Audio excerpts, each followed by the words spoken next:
Muri Zimbabwe tadzoka tiri kuno kudare kwa headman gonye pamunoziva pamasura apa panotongerwa nyaya dzinosanganisa nyaya kwa muguti yamakanzwa iyaya. Panapa ndina Madzibaba Aaron, vazhinji makavaona pavidhiyo yatakatora tiri kugomo. Pakazotadza kuti tibuditse Junior achinzi anga ari mubako.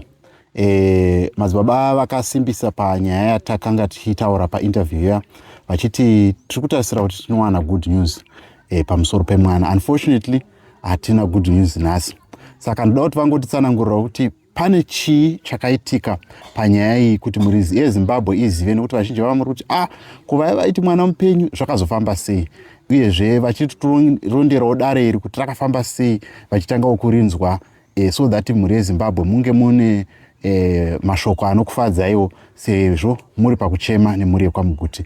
Dzaitichingamidze Madzibaba Aaron vachitsanangura nyaya iyi kuti zvakafamba sei. Madzibaba makadi? Tiripo makadiwo mchamarari. Right.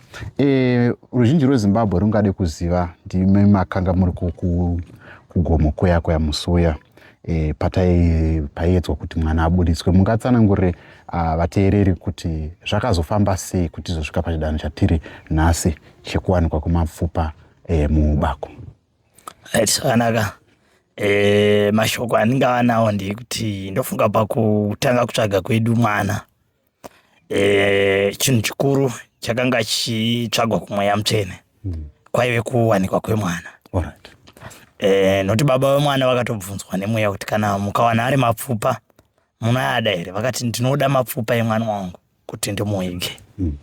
Ndikaigawo ndikaona kuti apa ndopandakaradzika mwana wandakabereka. Dzimwe dzenguva zvinondirerukirawo kunyange mukutaurwa nevanhu, kunyange mukufamba munzvimbo, hazvizonyanyisa kundisvibisa nekundinyangadza. Zvino mafambiro azvakaita pakutanga, manzwiro aita vaprofita sevanhu vanga vakawanda aisiyana. But ini ndaenda kunonamata kugomo kuye mweya wakanditaurira kuti njuzu, midzimu yenzvimbo nemasvikiro zviri kuchema. Zviri kuita sei? Zviri kuchema. Zvairatidza kuti ndechimwe chimiro chisina kuita zvakaita sei? Zvakanaka. Asi mukuchema kwazvo mweya wakazotaura kuti pakutanga taenda kunonamata tatine babandiriya tatinemi. Mweya wakati tiri mugomo zvikanzi ndiri kuona ropa richiyerera. Mamuripo imi gogo anditi? Mweya wakati ndaona ropa richiita sei? Richiyerera. Saka inini ndakatora zveshuwa kuona kuti chimiro chatiri kurwa nacho, sekuti patakatanga kutsvaga mwana kunyange aive mupenyu nenguva yatakazvitangira nenguva yatakazopedza, hataizogona kumuwana ari mupenyu ivo vanhu vakanga vamutorera chinangwa. Saka chinangwa ichocho chinozadzikisa, asi mukuita kwatiri kuita nedanho ratinaro tine chokwadi chekuti isusu tapedza basa redu rese rekubuditsa mwana, tichazonyanyisa kuda kuzwa kuti vanhu vakanga nekubata uku vachiturufiwa futi naMwari pachena kuti kana pesa apa waimboti wanopomerwa, tochinamatira kuti uyo akaita izvi umwe ngaarware nenjere pakuita kwaakaita achisimudza mhepo iyi bhozi yakatsipikwa. Asi zvinotaura kuti chaive chokwadi, mweya wakatitaurira kuti mukadzokera kubako mambo wakabvunzwa zvikanzi mune vanhu vatatu vamakashaya mudunhu menyu. Mambo wakati ichokwadi, ndifunga mamuripo imi. Ichokwadi, mweya wakati vanhu vanyuwawo ndiri kuvaona mugomo muno matiri kunamata. Zviri kusvika kuti nhasi patiri kuzokurukura tiri kuona kuti gogo vakabva kuSouth Africa vari kubatsirana nababandiriya vanopinda mubako eidi handisipo nenyaya yekuti ndine dambudziko rechifuva. Vari kutaura nyaya yekuti mubako umu vari kuwana mapfupa evanhu vakawanda, ende chinova chokwadi chekuti vanhu vakawanda vakanga vachisakatiswa mudunhu vaiswa mubako umu. Inini mufaro wandinawo pamusoro paJehovha Mwari ndewekuti Mwari akatipa chimiro chegomo rataifana kuenda, zvikabudisa chokwadi chekuti ndiro, nekuti pakutanga vanhu vakatembinga tatorasika kwataienda. But mweya mutsvene wakati aiwa dzokerai, munoona nzira hombe nediki iri kubva kuSouth Africa ichienda kuZambia. Endai mutore nzira iyoyo. Pamusoro pegomo iroro pane chinhu chiripo zveshuwani. Ipapo takasvika ipapo ndo pari kuonekwa pachibuda mapfupa emwana. Ichocho ndicho chokwadi chinoratidza kuti mweya waititaurira. Asi isusu mashoko atingataure sevanhu vaitsvaga mwana pamusoro pevanhu vanoteerera nevanoshuvira kuti vaone zvatiri kuita. Tinovataurira mashoko ekuti isusu tiripo pakukubatsirai sinini kuti chamuri kutsvaga imimi chakaurayiwa kana kuti chipeni. Tiripo pakuda kungobudisa hombo kuti redhiyo yamakashayiwa iri kumba kwanhingi kunyangwe isingachashandi, but umbowo hwekuti ichi ndechenyu kunyangwe chisingachashandi ndo watinonyanyisa kudisisa. Zvepamusoro pekudaro tinozoda kuti munhu anenge ane tsika yekuba afumurwe abude pachena. So mungati muchidimbo muri kuedza kutaura kuti apa pakatakaenda kugomo pakaita vanhu vakazomhanya kumberi vakanoshinwa zvakare nenyaya yekuti vanga vaona kuti vakuda kufumurwa. Ndozvamuri kuedza iri kutaura mune mamwe mashoko? Chokwadi. Nekuti inini ndakatorara kumba ndakanga ndatoudzwa nemweya kuti kugomo kwamuri kuenda kunoita miteuro nezvinhu zvamuri kuita kuti zvinhu zvifambe zvakanaka. Kune vanhu vari kutoenda kuti kunoisa mupiro. So tichizodzoka mambo vachitaura kuti havari kuwana zvinhu zviri kuiswa ikoko, mahari nezvisiri kunzwisisika kuti ndiani ari kuisa zvinotenderei. Saka zviri kuratidza kuti zvataipiwa kumweya isusu tisiri ikoko chaive chokwadi.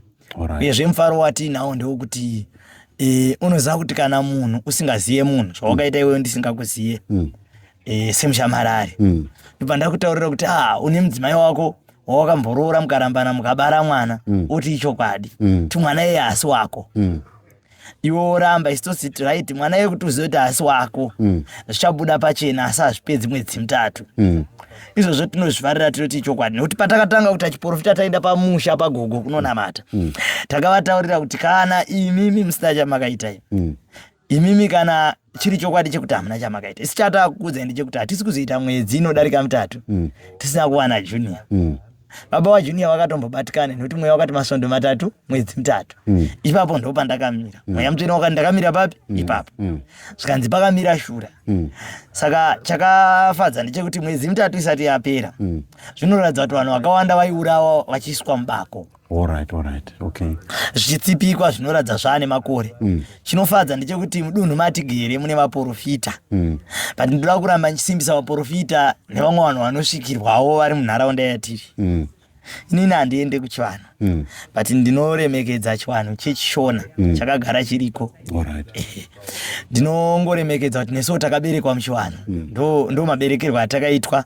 Baba Johani vakauya kuzotipa gwara rekuenda kunonamata. Upenyu hwangu panapa handitombozivi kuti muimba yen'anga yakaita sei, asi chokwadi chandinacho ndechekuti chivanhu chiriko nekuti chatiri kuita kutsvaga munhu akafa chivanhu. Kudzorera munhu kunzvimbo yekuzororera chiwanhu. Saka tinoda kuzama kuti kune vatakaona nyanzvi dzatakaona dzirambe dzakasimba. Kune nyanzvi dzekutaura dzichipopota dziri kure, kozoita nyanzvi dzekuita takadziona. Idzodzo ndo dzatinoramba tichisimbisa kuti rambai mune unyanzvi upi ihoyo kuitira kuti nyika ivakike.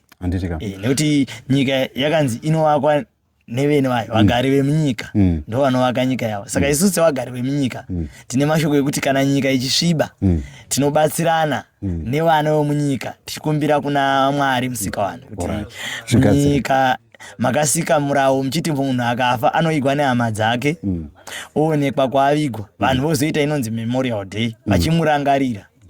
Zvino vanhu vese avo vatsakatika vatatu vakaprofitwa nemweya zvinoongororwa here.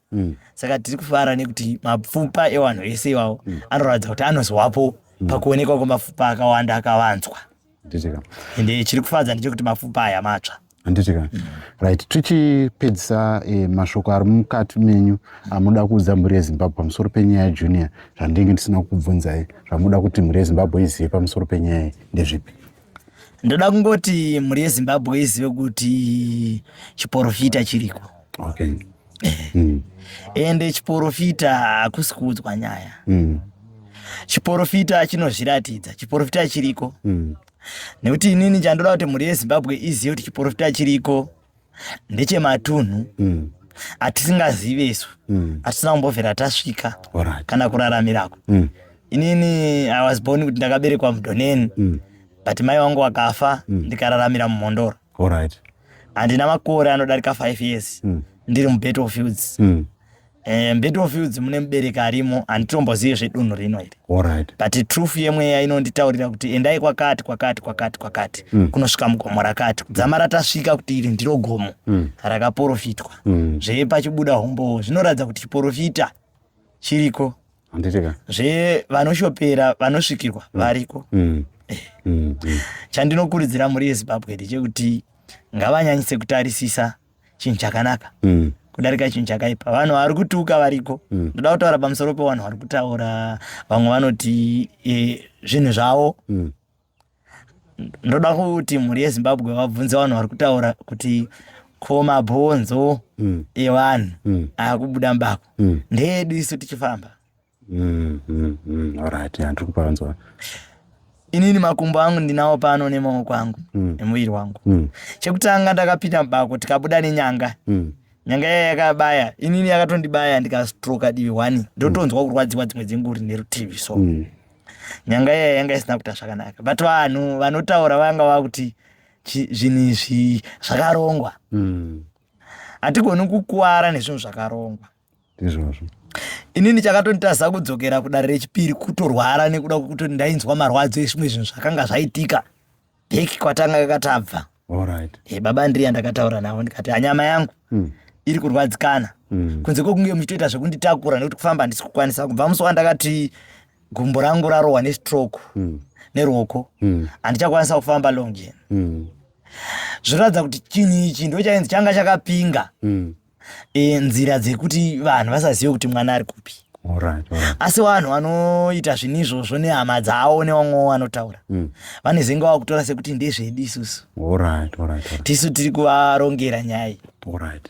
But chokwadi chandoda kuvaudza ndechekuti ini ndakafarira masinagogo akaimba kuti Mwari haanganyadzisi anotaura chokwadi. Saka mashoko angu kuvanhu ndeyekuti Mwari haanyadzisi anotaura chokwadi. Aiwa, tinoda kupa kutendai Madzibaba Aaron, ndivo vamwe vanga vari panyaya iyi yemwana komana Junior vachitiudzawo kudii ravo muri yeZimbabwe makasunungukawo kutaurawo nesu asi at least mapiwa mhinduro inogutsa. Tiri papo Madzibaba ndina muchembere mamoyo vanga vari mudare iri ndivo umwe wevanhu vakashanda pabasa iri kubva tiri mudare apo pasera apo. Saka da kuti vauyewo vataurawo divi ravo vachititsanangurirawo kuti dare iri raifamba sei kuitira kuti muri yeZimbabwe izive uyezve vachitaurawo matambudziko avanobatsira. But vandisanda ndavadedza Madzibaba, imimi matara amunobatsira ruzhinji rweZimbabwe rwakakuonai ringange ruchida kubatai munoshanda sei uyezve zvakamira sei nemunobva mataura nenhamba dzenyu dzamunobatika. Inini baba handidi kuvereverai nhema. Ndinonamatira zvinhu zvandisinganzwisise kuti chandinonyanyisa kurapa inini chii. Dzimwe dzenguri pamwe ndingangoti kuwandirwa kwandinozoitwa nevanhu vane matambudziko. Nokuti mudzimai chaiye anonzi ari kuramba kubereka mwana ndikanamata naye anotozonzi abereke mwana atove nemwana wake. Kuzoita kuti munhu ari kurwara njere ari kutaika njere ndikanamata naye anonzi njere dzake dzadzokedzana. Kuzoita kuti vanhu vari kuti tiri kuvhima tine migodhi but migodhi yedu iri kutambudza. Kunyanyisa zviya zvekutonzi mugodhi unonzi uri kunetsa mvura uri kufamba pambo. Ndinotomboenda kunzvimbo dzakadaro kunonamata. Kuzoita nzvimbo dzeunonzi nzvimbo yakati yakatoshayikwa bhandi totally. Ndinoenda futi kunonamata vanhu otozonditi Madzibaba pamakanamata pamwe panyanya ndinotoisa chinongedzo kuti mweya wanditi imimi endai mucherapa zvamakashaya bhandi munoriwana. Pamwe panyanya ndinongoenda kunonamata vanhu otozondiudza kuti bhandi takazoriona takutochera matombo. Saka handina chinhu chandinonyanyisa kuti ndinorape. Panguva yachona munhu akanditi Madzibaba ndibatsirei munamato mukuru wangu kuna Mwari ndinonyanyisa kunamatira vanhu vanorwiswa. Ndo mashoko angu. Vanhu vanorwiswa ndinoda kunamata naye first chance and second chance. At third chance ngirozi inotonditaurira kuti taurai naErija kuti manamata munamato wechitatu. Mutaure naMozisi kuti manamata munamato wechitatu. Mutaure naJoshua kuti manamata munamato wechitatu. Okay. So patinonamata munamato wechitatu kana munhu anga achiroiwa nababa wake kana nambuya wake kana nehama yake. Patinongonamata munamato wechitatu. Tambonamata kuti upore, tanamata futi kuti upore, tanamata futi kuti upore. Patinonamata munamato wechitatu. Munhu iye anga achiroya munhu iye ane shamu yake yaanopiwa. All right. Kura kuti aramba kuteerera, aramba kuenda pasi pemushamu yemurayiro waMwari. Saka hatisiri tinozomutonga, isati tizoziva zvinofamba sei. Asi chatinoziva ndechekuti munhu anotongerwa rufu. Asi hatisiri tinomutongera kuti chifa. Tinongonamata munamato kuti munhu uya tamuisa mumaoko aErija, tamuisa mumaoko aMozisi, tamuisa mumaoko aJoshua nekuti atitambudza. All right. So kana tadaro munhu yeye tinozonzwa nhoroondo yekuti ningi akazowanikwa kumusha, akazofa, kumba make mukatorwa zvakati, mukaburitswa zvakati. Toenda futi tonamata kuti ngazvichizorora. Ndo mashoko andinawo mumhuri yeZimbabwe handingagoni kuti nditi ndinorapa chakati. But chinhu chandanyanyisa kunzwisisa kuti ndaita munyika muno kunamatira vana amai vasina mbereko pamusoro pedzimba nana amai vakaparikwa. But panyaya yechipare pane mashoko mairi andinawo kazhinji. Ndinonamata chipare kunge wakatorerwa hori pamusha pako. Nekuti chipare ngirozi ine painonyanyisa kundisunga kuti ko iye mudzimai uyu aroorwa uyu neuyu mudzimai aripo watadze. Asi kana wakaroorerwa huri akauya kuzodya chinhu, patinonamata pamusha pako mudzimai iye anofanira kuti adzokere kunzvimbo yake yekufarira, arege kuparadza pfuma yemusha. All right. Saka chipare icho chemudzimai anenge auya kuzoparadza pfuma yemusha tinochigura nekukasira. All right. Asi chemudzimai angouyawo kuti auya aroorwawo pamusha semunhu aroorwa nemurume, pamwe dzenguri ari kutoshayawo aroorwa. All right. Saka otherwise munotaura kuti munobvisa vapambe pfumi vari vechikadzi. All right. Vanhu vanotorera vanhu zvinhu zvavo asi vari wechidzimai. Zvakafanana nekuti mudzimai akakudai mimi kuti muri mushamarari anoda kudya mari yenyu. Asi asingakudii, asiri munhu asarudza kuti ndoda kuona murume zvakaita umwe mudzimai, sokuti madzimai akawanda munyika muno. Kasi kune madzimai asikadi kuvaka dzimba. Kuzoita umwe mukadzi anotoona kuti ndashaya kwekuenda, ndoda kuvaka musha, baba wavo ndowandibvuma. Zvisinei nekuti wane mudzimai wavo asi wandibvuma. Wane mwoyo, iye ane mwoyo wokuvaka achiremekedza uyu mudzimai akaroorwa.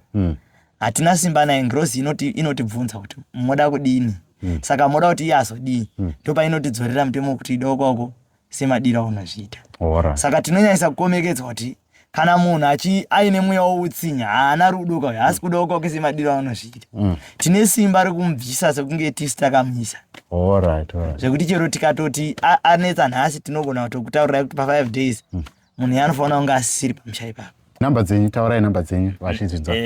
Namba dzangu dzenhare dzinoti 077 57 22736. All right. Okay. Pamashoko angu vanoda kuzondifonera panhare inini ndiri munhu ari busy. All right. Ndiri munhu ari busy izvezvi pandiri nditori parwendo. All right. Ndiri munhu ari busy. Zvokuti vanenge vakubatai vakazotadza kubata vanofanira kuramba vachianzwako, vanofanira kuramba vachingofona. Handitika. Because ndinenge ndichiwandirwa. Handitika. So maita basa. Aiwa, tinotenda.